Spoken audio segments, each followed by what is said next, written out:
Black Waitress says, "Sir, this is my mother's signature." Billionaire CEO drops his glass in shock. The restaurant glowed like a cathedral of wealth, every detail designed to remind those who entered that they were small before its grandeur. Crystal chandeliers dripped light onto polished marble floors. A string quartet played softly in the corner, weaving music around conversations about deals, mergers, and luxury vacations. The servers moved like dancers trained to disappear, trays balanced perfectly as though gravity itself bowed to the guests. It was a theater, and in that theater, one young black waitress walked carefully between tables, carrying not just a tray of drinks, but a truth she hadn't realized she would need to speak aloud tonight. At the far end of the dining room, in a private banquette softened by golden light, sat a man whose presence seemed to bend the room toward him. He was a billionaire CEO, the kind whose face graced magazine covers and whose quotes about ambition were repeated at business schools. At his table were two partners in tailored suits and a lawyer whose smile looked sharpened rather than friendly. They laughed as they ordered the founder's pour, a rare bourbon whose story was proudly displayed on the menu. Beneath its description was a grainy photograph of a woman, her face blurred with time, and beneath it, a looping script that claimed to be her authentic signature, a flourish of history turned into branding. The CEO lifted his glass high, swirling the amber liquid with performative grace. His voice carried farther than necessary, loud enough to make nearby diners pause. "Do you know what this mark means?" he asked the waitress, pointing to the signature on the menu. His tone was deliberate, as though he were offering her a lecture rather than a question. "It's legacy. It's provenance. It's why men like me pay for quality." He smiled, expecting her to nod politely, accept the wisdom, and fade into the background like countless servers before her. But her hands trembled slightly as she balanced the tray, not from the weight of the crystal or the pressure of his gaze, but from what she saw. Her eyes locked onto the script, the curve of the J, the cut in the S, the pressure at the end of the stroke, and a memory surfaced, vivid and immediate. Grocery lists written in that same hand, absence notes signed for school, a birthday card with the words "Love, Mom," where the S kissed the line in exactly that way. The world seemed to tilt for her, the air growing heavier, the laughter around her fading into static. She swallowed hard, steadied herself, and with a voice just loud enough to pierce the polished calm, she said, "Sir, this is my mother's signature." The room reacted like an orchestra struck silent. The quartet faltered, strings squeaking before finding their tune again. The CEO's smile froze, then fractured. His glass slipped slightly, tilted against the rim of his plate, and fell. The sound of crystal shattering against marble cut through the air sharper than any violin note. Diners turned. Conversation stopped mid-sentence. Suddenly, everyone was listening. The lawyer lunged for napkins. The manager appeared instantly, his face plastered with a performance-ready smile that didn't reach his eyes. The partners exchanged glances that said more than words. A problem had just been born in this room, and it needed to be suffocated quickly. The CEO cleared his throat, voice dipping into condescension, as if speaking to a child. "That's an interesting claim. But signatures are public records. Branding teams scan them from archives. Perhaps you're mistaken." His words dripped with certainty, the kind meant to press down on doubt before it had a chance to grow. But she wasn't mistaken. She knew her mother's handwriting the way she knew her own heartbeat. The double-tap pause between letters after long shifts, the tiny notch in the curve left from an old injury, the rhythm of strokes that no archivist could fake. This wasn't legacy. This wasn't heritage passed down through centuries. This was theft. The manager's hand touched her elbow, gentle but firm. A gesture wrapped in a smile meant only for the CEO's table. "Let's not disturb our guests," he murmured. But the room was already disturbed. Silence had cracked, and through that crack poured curiosity, suspicion, and a rising awareness that something larger than dinner was unfolding. Phones lifted discreetly under napkins. Diners whispered. The air carried the weight of something escalating. What began as a quiet dinner order had turned into a confrontation between wealth and truth, privilege and memory, branding, and bloodline. Have you ever watched someone wear your family's history like a trophy? Have you ever seen a room decide your truth was inconvenient to its comfort? What would you do if the most powerful man at the table smiled while erasing your mother's name? The billionaire signaled for another glass, trying to reclaim the rhythm of control. But his hand shook slightly as he gestured. And the waitress, tray steady now, refused to shrink, because tonight's silence would not bury her mother's legacy. Tonight, the truth had already slipped into the open, and nothing in this room or beyond it would contain what came next. Her name was Alana, 24 years old, carrying the kind of quiet determination that comes from years of being told no and learning to move anyway. She hadn't planned to spend her life in a restaurant, balancing trays under chandeliers that cost more than her yearly salary. But bills didn't pause for dreams. Her mother had raised her alone, working double shifts at a factory where the air stank of chemicals and the hours left her bones aching. But she still found time to sit at the kitchen table and teach her daughter to write carefully, to shape letters as if each stroke carried dignity. That handwriting was a lifeline across their shared struggles. Alana grew up seeing her mother's signature on rent checks, school forms, and birthday cards written after 12-hour shifts. She never imagined it would one day be stolen and printed on glossy menus for men who had never known exhaustion beyond a late board meeting. The weight of that betrayal pressed on her now as she stood in the billionaire's gaze. A man who had built an empire on words like authenticity and legacy while erasing the very people whose labor gave meaning to those words. He was Victor Langston, a self-made myth who appeared on magazine covers with taglines about grit and vision. The son of a banker, educated at elite schools, his story was polished into an American dream marketed to investors. He had a talent for turning narratives into profit, spinning family tales into branding campaigns. People admired him not only for his wealth, but for the aura he cultivated, the illusion that he understood heritage. Yet the truth whispered in backrooms was different. His empire was paved with acquisitions that silenced smaller voices, swallowed family businesses whole, and rebranded their sweat as his legacy. Tonight he sat with two partners who had grown rich in his shadow, laughing at jokes rehearsed for rooms like this, while his lawyer, a man named Whitman, kept a pen poised as if words themselves could be weaponized at any moment. The restaurant itself was an extension of his power. This wasn't just a dining room. It was a gallery where wealth performed itself for others to witness. Golden chandeliers shimmered above, marble gleamed beneath, and every server was trained to move invisibly, to make guests feel not just served but exalted. For Alana, the contrast was sharp. She lived in a modest apartment where the walls carried peeling paint, and her mother's laughter filled more space than furniture could. She had dreams once of studying art, of teaching children how to create beauty out of scraps. But debt had forced her into shifts where her back ached and her smile had to be as polished as the silver she set on the tables. Her mother had always told her, "Our names matter. Don't let anyone take them from you." And yet here it was. Her mother's name repurposed into a signature that fueled someone else's story of authenticity. As she glanced around the dining room, she noticed how diners embodied the world she had always been kept from. Men in tailored suits, women in gowns glittering under candlelight, laughter that carried the arrogance of security. She wasn't meant to interrupt their performance, but now she had, and the weight of their stares pressed on her shoulders.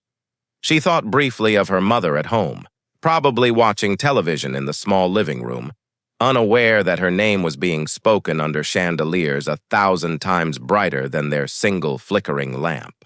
Alana's heart pounded, but beneath the fear was something harder, sharper, resolve. This wasn't just about a signature. It was about all the ways people like her mother were written out of history, while others claimed the credit. It was about the silence expected of those who served. It was about reclaiming a story before it was buried forever. And across the table, Victor Langston shifted in his chair, his smirk calculated but his eyes betraying a flicker of unease. For the first time, he was no longer just the storyteller. He was part of a story he could not control. The manager's smile hardened into protocol as he leaned close and whispered, "Alana, step into the back with me. We'll sort this out privately." But privately meant buried, and buried meant her mother's name would be packed away under non-disclosure and fear, so she didn't move. He tried again, tone dipped in paternal warning. I'm asking as your supervisor. And she answered without breaking eye contact with the billionaire. You're asking me to disappear my mother. The room felt the sentence land. A server froze mid-stride with a tray of oysters. The quartet missed a note and recovered. Victor Langston adjusted his cufflinks as if order could be buttoned back into place. His lawyer, Whitman, smoothed a page on his legal pad and spoke with weaponized patience. Miss, I appreciate your passion, but brand signatures are sourced from public archives and stylistic reconstructions. The resemblance you perceive is understandable and... It's not resemblance, she cut in, louder, not shouting, just choosing a volume that wouldn't be edited out by a phone camera later. It's recognition. This curl in the J? It's from when my mother's hand trembles after a double shift. The notch in the S? From a childhood injury with a sewing needle. An archivist wouldn't know that. The lawyer's pen paused. The partners traded glances. Amusement, then irritation, then a calculation that looked like fear's handshake with math. The manager issued a discreet nod to the host stand. Security would be coming. A busser glanced at Alana, then at the doors, then at his rent in his mind, and looked down, fingers trembling around a water pitcher. A woman in pearls from the corner table spoke clearly. She's right. Those signatures are identical. And suddenly the room scattered its pretenses. Phones rose from napkins openly now. A man near the bar whispered the words every PR team dreads. Is that Victor Langston? And the oxygen thinned. Alana felt sweat climb her spine. But she planted her feet the way her mother had taught her to stand in any room that wanted her small. Shoulders down, chin up, voice steady. If your brand used my mother's signature, she said to Victor, then your story is not yours. It belongs to the woman who wrote it. Victor allowed a slow exhale that was meant to read as control. Young lady, he said, what you want is understandable. Validation, perhaps a contribution. A contribution, she repeated, and the word dripped onto marble like grease. You took our name and called it heritage. Whitman leaned into the opening. What my client means is, if there's a legitimate claim, we can discuss a confidential resolution. There's no need to... That's the first threat, said a voice from the bar. A local food critic, Alana realized with a shock, the one whose columns could ice a restaurant with a paragraph. He wasn't whispering. Confidential means silenced.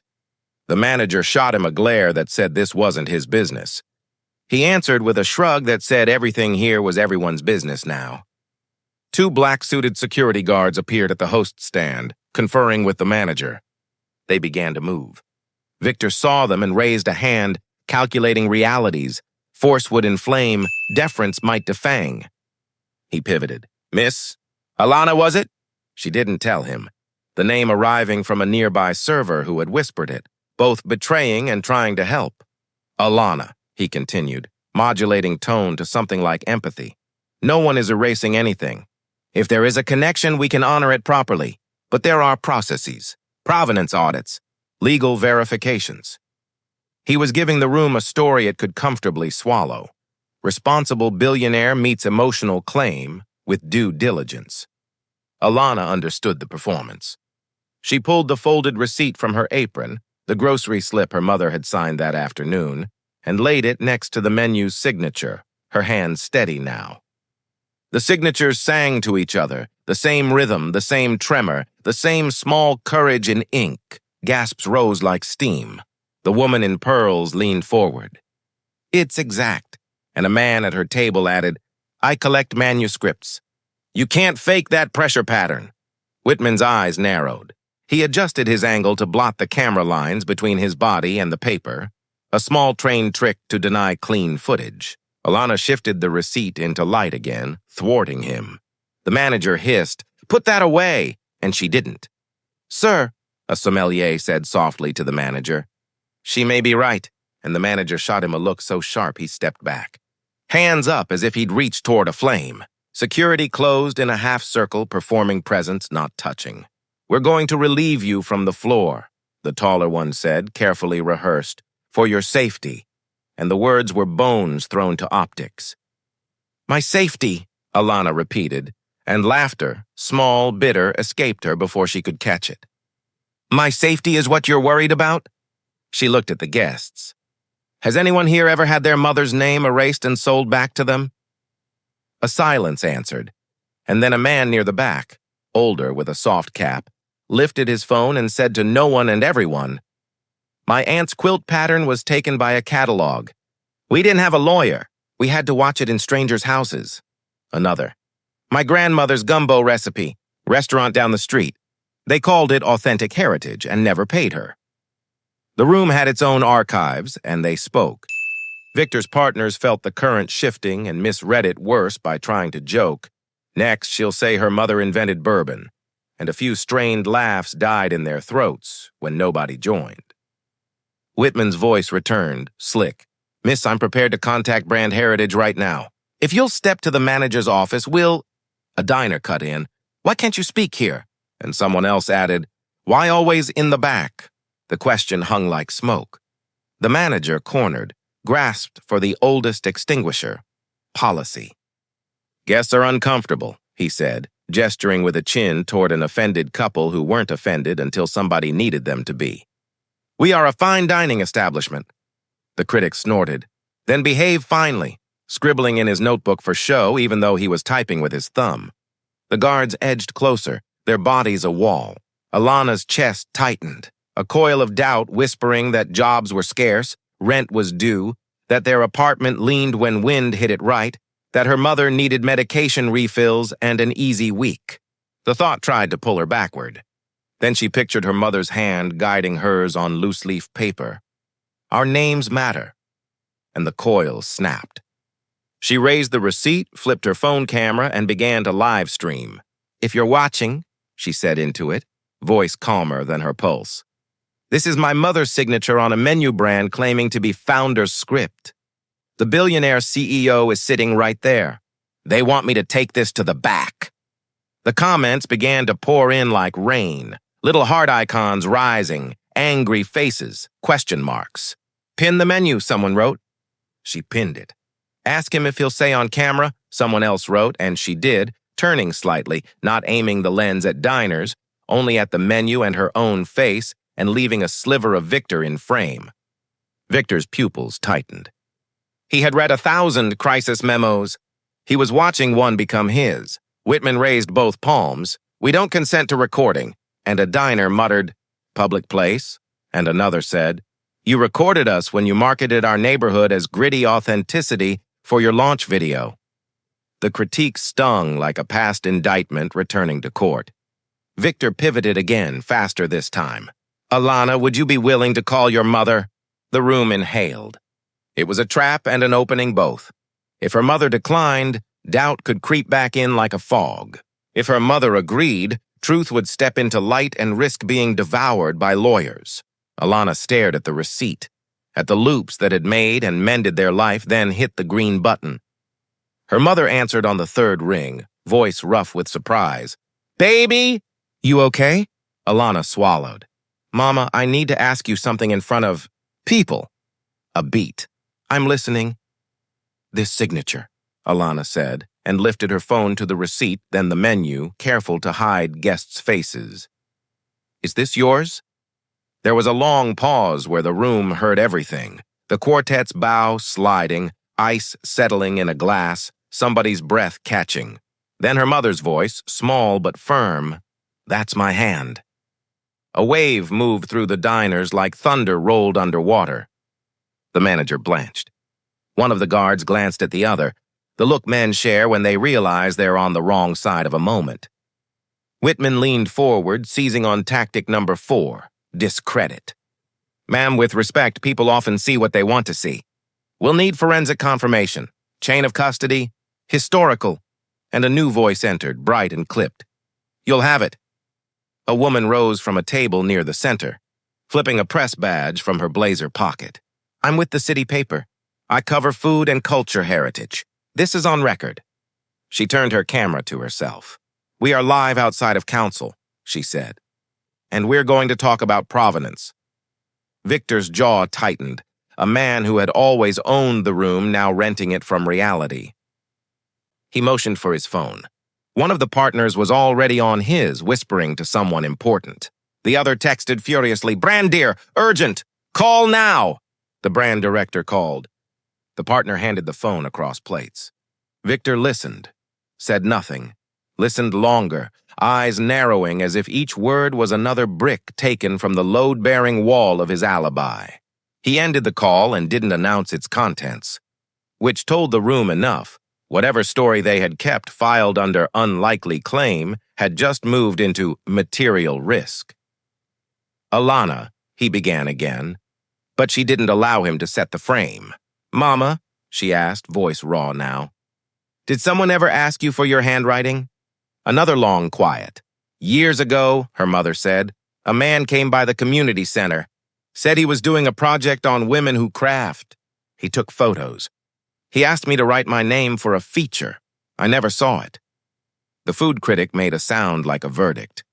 A couple near the window whispered, "My aunt, too, remember the spice label?" And the room became a small truth commission convened under chandeliers. The manager, sensing his authority dissolve, lunged back into it by attacking hers. "Alana, you're scheduled.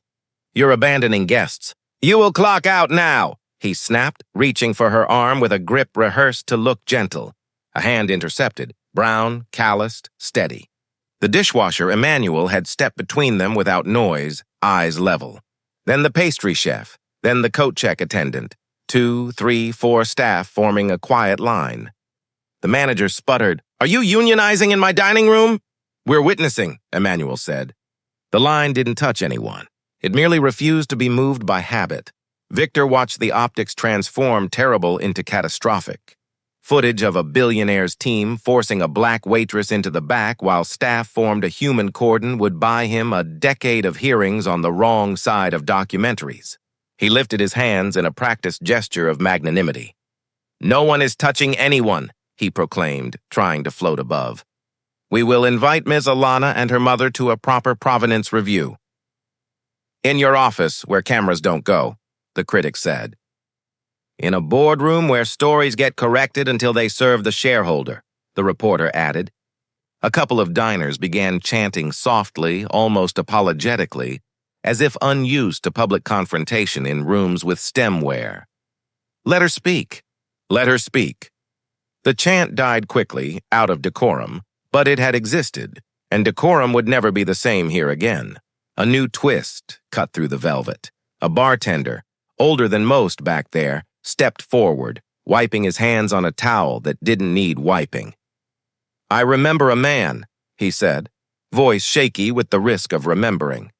5 years ago, sat at my bar with a box of old papers. He asked me which signature looked most authentic. He said he was curating a story. He left with one. I thought it was a marketing thing, didn't think he was stealing." The room inhaled together. The past had sent a witness. Whitman pivoted, aggressive now that the perimeter collapsed. "Sir, you are speculating. This is defamatory." "No," the reporter cut in. "This is testimony." She angled her mic. "Your comment, Mr. Langston?" Victor had 3 options: deny and inflame, deflect and look guilty, concede and control. He chose a 4th, stall until he could invent a 5th. "I can't speak to past creative processes without documentation," he said, and even he could hear the sentence starving in real time. Alana stepped into the vacuum with something no one expected. "I don't need an apology." Head snapped. "I need correction," she said. "I need the label to bear my mother's name. I need back pay for every bottle you sold with her signature on it. I need a scholarship in her name for girls in our neighborhood who write and make and are told their hands are worth nothing. I need your brand story rewritten publicly to acknowledge whose story you took. And I want all of that in writing tonight, or I will post this live to every platform I have and walk outside to the cameras that are already here." She angled her phone toward the tall windows. Indeed, red and blue lights bled at the edges, news vans arriving like tide. A ripple passed over Victor's face, something between awe and rage at being negotiated with by someone the world taught him was negotiable. He opened his mouth to refuse. The partner on his right gripped his arm subtly, a pressure that said stock. The partner on his left mouthed, "Bored." Whitman began.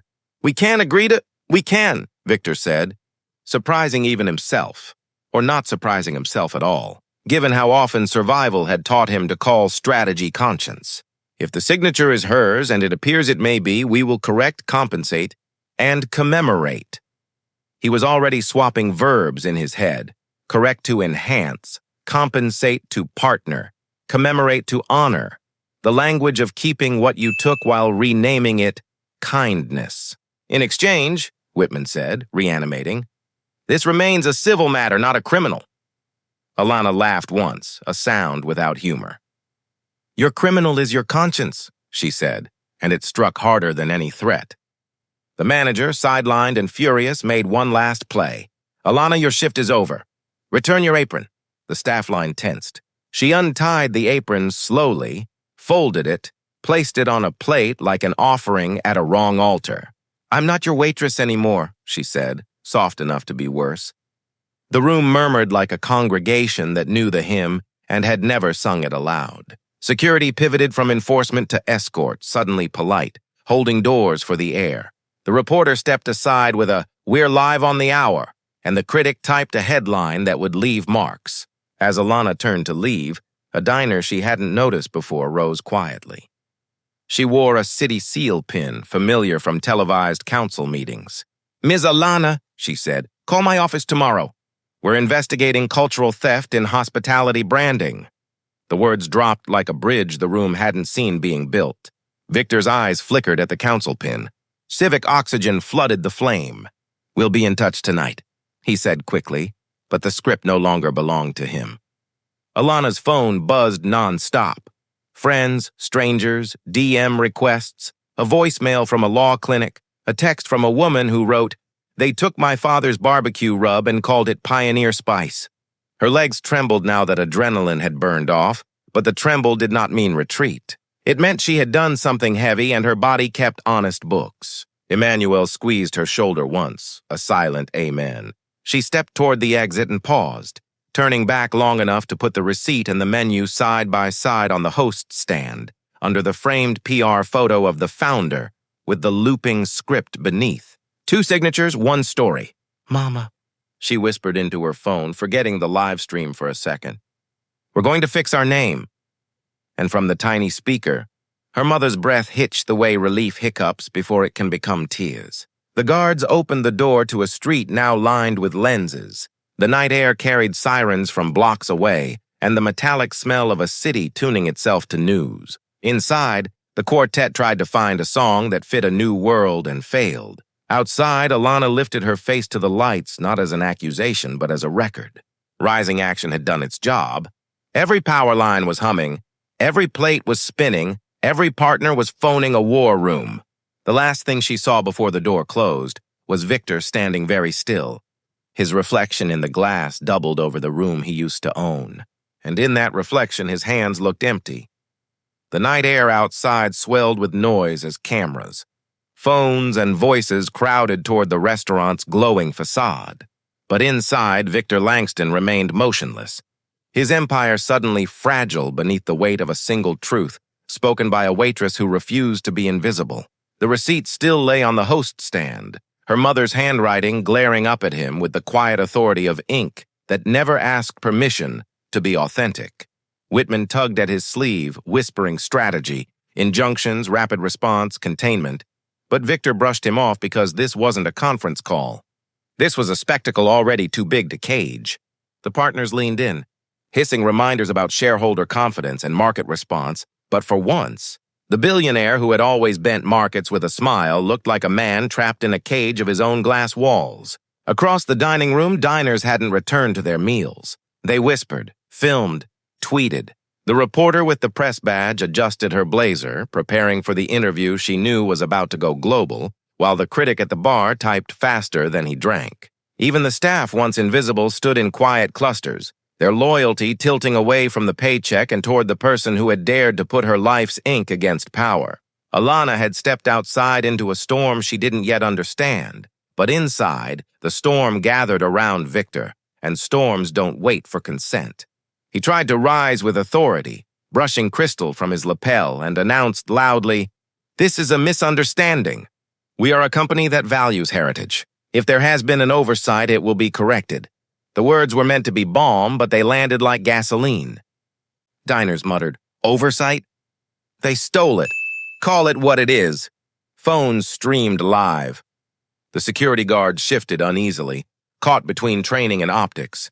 And the manager, desperate to restore control, tried to usher guests back into compliance. "Ladies and gentlemen, your entrees will be arriving shortly. Let's give our guests privacy." But no one obeyed. Privacy had left the building with Alana. The press badge gleamed under chandelier light.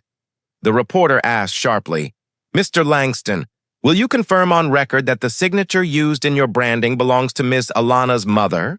The room leaned into the silence that followed, every breath suspended. Victor's jaw clenched, and then for the first time in his gilded career, his voice cracked, not with weakness, but with the strain of pretending invulnerability. "It appears there may be a connection," he said slowly, carefully, "and we are committed to resolving it with integrity." The critic barked a laugh that carried through the room. "Integrity?" he repeated loudly. "You got caught." A ripple of agreement ran across tables. Someone clapped once, sarcastic, and stopped when the sound rang too sharp. Whitman interjected with polished legalese. "What my client means is that all claims will be evaluated through the appropriate channels, and we will—" "Channels that bury stories," the reporter cut him off. "This isn't a claim. This is theft."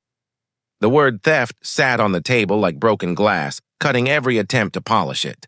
Victor exhaled, realizing the narrative had slipped completely from his hands, and in a move both desperate and brilliant, he reached for his phone.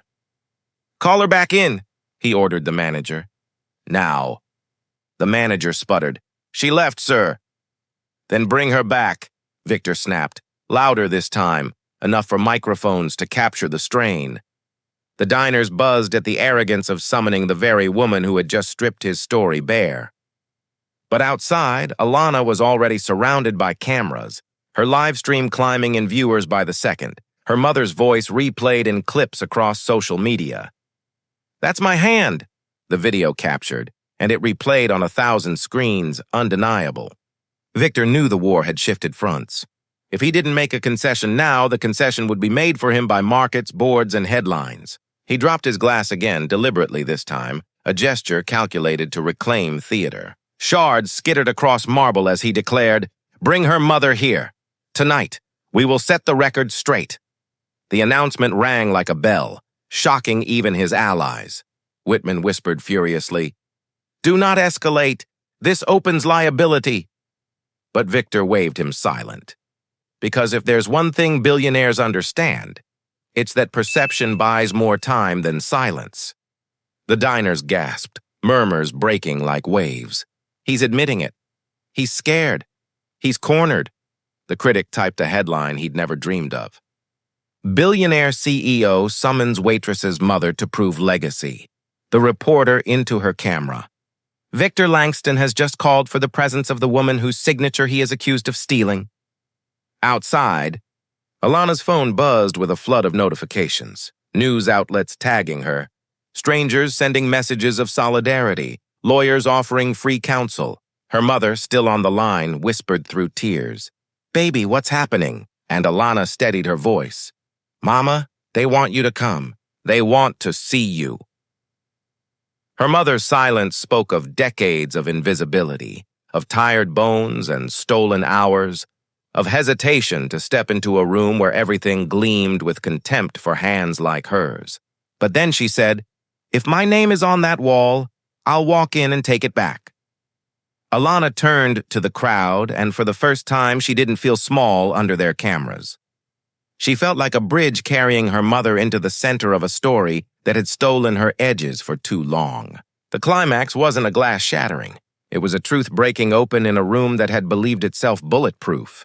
Victor sat with his partners staring, calculating the financial fallout in real time. His lawyer drafting clauses in his head, but none of them could cage the simple fact that the world now knew the brand's signature wasn't his. It belonged to a black woman whose story had been erased until her daughter refused to let silence win. The city woke up to the story before the sun did. a mosaic of headlines and clips spreading across phones and breakfast tables.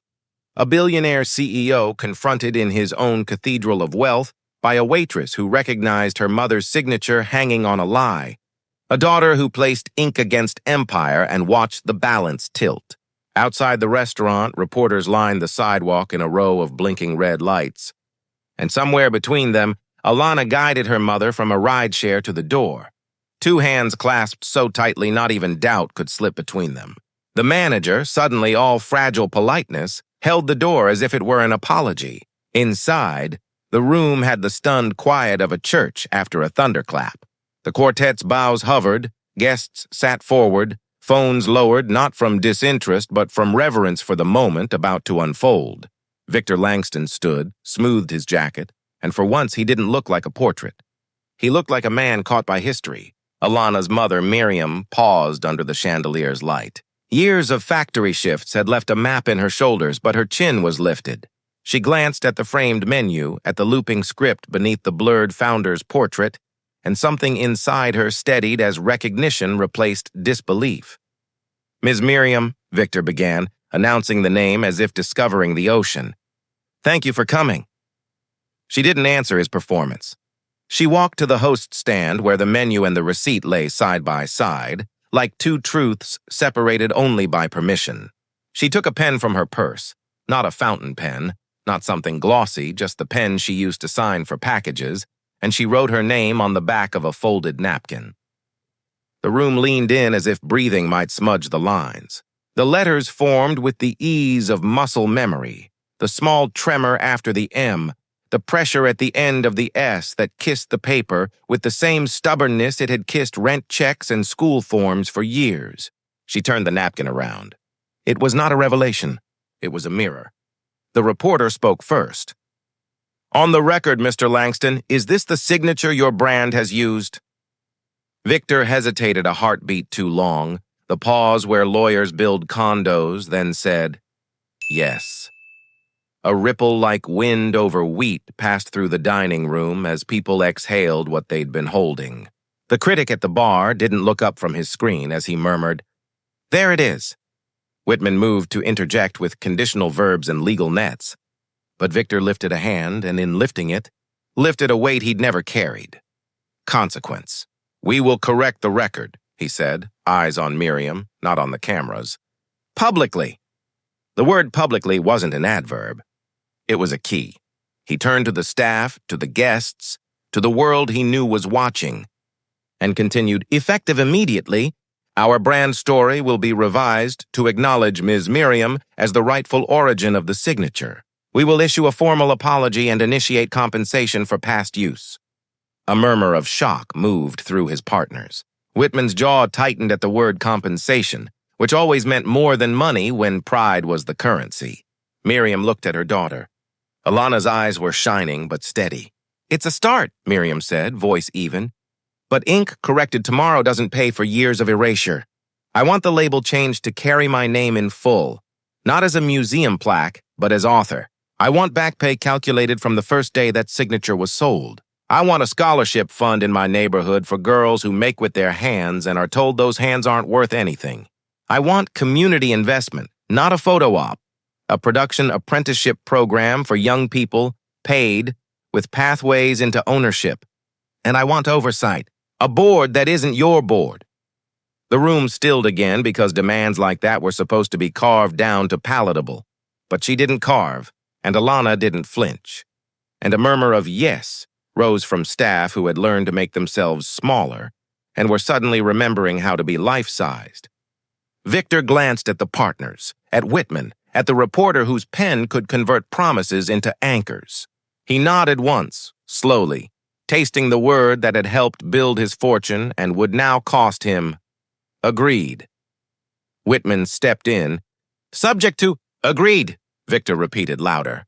Because sometimes a man who built a cathedral learns its doors swing both ways. The reporter angled her mic. "Timeline? Label redesign and public acknowledgement by end of week," Victor said, calculating manufacturing runs, warehousing, distribution in his head, while also hearing the chorus of consumers who would decide whether that week was merciful or too late. Compensation framework in 10 business days. Scholarship and apprenticeship programs announced with third-party oversight before quarter's end. Board seats reserved for community representatives identified by Ms. Miriam and civic partners. The city councilwoman, who had watched from a quiet table, spoke at last. I'll chair the interim oversight. We'll bring in a cultural heritage nonprofit to design the criteria. It wasn't a suggestion. The manager looked like a man who'd swallowed a lemon whole. Emmanuel and the staff softened at the edges, not because victory had arrived wrapped in a bow, but because for once the door to it wasn't locked from the inside. News crews were ushered in politely by security, who had discovered a new use for their hands, holding space instead of closing it. Outside, the story hurtled through the city, then the country. People rode in from kitchens and barber shops, from salons and stoops, from offices where the break room TV never shut up. My mother's recipe was taken. My grandfather's blues riff became someone's brand. My aunt's beadwork ended up in a boutique window without a name. The clip of Miriam writing her name played on loop, not dramatic, not explosive, just a hand making familiar curves with unshakable calm. And it broke something open in audiences that outrage alone couldn't touch. Quiet competence had taken center stage, and the world was forced to look. By afternoon, the company's share price dipped, recovered, then stabilized as analysts wrote notes with words like corrective action, governance reform, reputational risk mitigated by decisive leadership. In group chats across the industry, brand directors messaged each other variations of "Are our archives clean?" and "We need to audit provenance ASAP." A chain reaction began. Design studios, distilleries, fashion houses, and food brands announced heritage reviews, suddenly eager to unearth any oversights before they were excavated for them. Some were sincere. Many were prophylactic. Either way, light was landing in rooms that hated it. A week later, a press conference unfolded at a community center not chosen for optics, but because Miriam had taught handwriting there to neighborhood kids using scrap paper and patience. The new label was unveiled, Miriam's full name, not as a quaint flourish but as author, with a line crediting the signature's source and a paragraph acknowledging the brand's history of omission. Cameras flashed. Critics squinted. A few investors grimaced. And Miriam simply held the bottle with a mix of joy and grief that didn't cancel each other out. Alana stood behind her mother, not on a dais, but close enough to catch her if the weight of being seen became too much. Victor spoke briefly. No weasel words, no if anyone was offended, just an apology without scaffolding. He outlined the programs. A scholarship fund named for Miriam to support young makers. A paid apprenticeship pipeline from the neighborhood into production, quality control, and brand storytelling. A seat for Miriam on the newly formed Heritage Oversight Board, alongside community representatives and historians. He stepped back. The mic was Miriam's. She didn't speak long. I wrote my name all my life, she said, voice steady through the feedback hiss. On rent checks, notes for teachers, cards for my daughter. I didn't expect to see it under someone else's story. But names are not decorations. They are responsibilities. If you use a name, you owe the person you took it from. Today we start paying. The applause was not wild. It was deep. You could hear the difference. The first scholarship cohort launched in spring. 10 girls and boys from the neighborhood with portfolios of quilts, woodwork, recipes, type design, graffiti alphabets made clean by practice. Some held their pieces like armor, others like offerings. They met mentors who didn't flatten their accents or sand their edges off. In factory rooms that once hummed only for profit, apprentices learned the science of distillation, the language of sensory profiles, the difference between borrowing and stealing. Ownership pathways were printed on the wall in plain fonts, not in fine print. And while change never moves like a parade, more like a stubborn river that carves rock across years, the river had been given a new course to follow. Inside the company, resistance crackled in corners where men whispered about pandering and precedent. A few executives resigned on principle, their principle being that accountability spoiled the flavor of legacy. The board replaced them with people who could say heritage without meaning ours. Whitman stayed, to many people's surprise, but his role changed. He was the one who built the compliance scaffolding that enforced the promises, perhaps because even lawyers like to sleep sometimes. The manager lasted a month, then didn't. He left with a statement about new directions, and Emmanuel didn't celebrate. He just took an extra minute on break and sent a text to his mother that said, "Things move." The critic's column landed like a measured hammer. He did not canonize Victor or Alana or Miriam. He wrote about how restaurants are theaters where power rehearses until someone forgets their line, and he wrote about how the choreography had changed because a server refused to exit when prompted. He ended with a sentence that would be quoted until it was tired. "This city knows the taste of stolen recipes and signatures. It is time we learn to pay for them." In living rooms far from the chandeliers, families watched Miriam on the local news and felt something complicated unclench, a sense that invisibility wasn't inevitable, that sometimes the ledger could be corrected while the person was still here to cash the check. Alana returned to the community center the following month with new markers and boxes of paper crisp as hope. She volunteered in her mother's class and watched girls bend over the page like it mattered. A small hand tugged her sleeve. "Miss Alana," the girl asked, "what if my name isn't pretty?" Alana crouched until they were eye level. "Names aren't pretty or not. They're true. When you write yours, it teaches the world how to say you right." At home, the apartment felt the same and didn't. The walls still peeled. The kettle still sang, but the air held a new weightless sound, recognition. Bills didn't evaporate. Schedules didn't soften. But when Miriam signed for a delivery and set the pen down, she smiled at the curve she'd made as if it were a small song. Victor's world did not collapse into ruin. He didn't become a saint. He became something rarer in his class, a man forced to spend capital he couldn't write off. He showed up to Heritage Board meetings and learned to listen, not always well, sometimes too late, but learning is rarely flattering and often useful. He watched the brand's numbers dip, then flatten, then rise as customers decided that correction tasted better than denial. He discovered that telling the truth on a label didn't sour the bourbon. It altered its finish. Months later, at a modest ceremony in a city hall room with a paint job that remembered a better decade, the council presented a cultural provenance ordinance, drafted with community groups and legal clinics.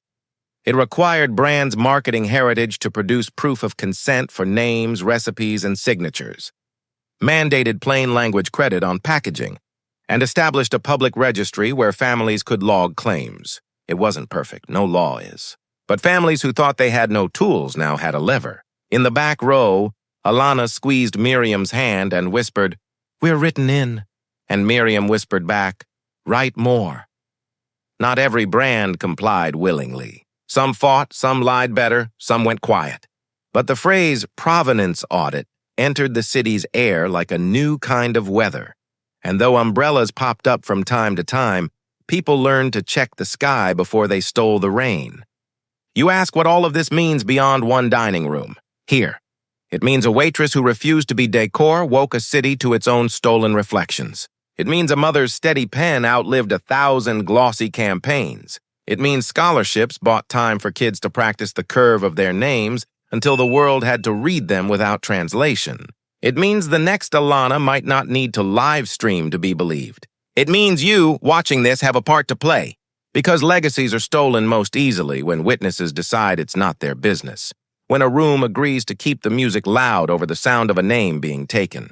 So ask yourself, if you saw your family's handwriting framed under someone else's story, would you stand up in a room that tells you to sit?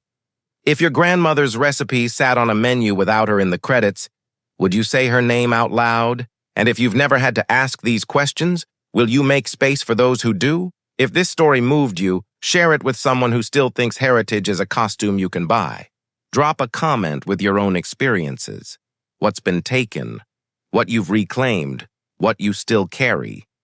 Like this video so the algorithm can't ignore the truth we brought into the light. Subscribe for more stories that center Black voices, not as cautionary tales, but as authors. And remember, names are not decorations. They are responsibilities. When you write yours, write it like a promise.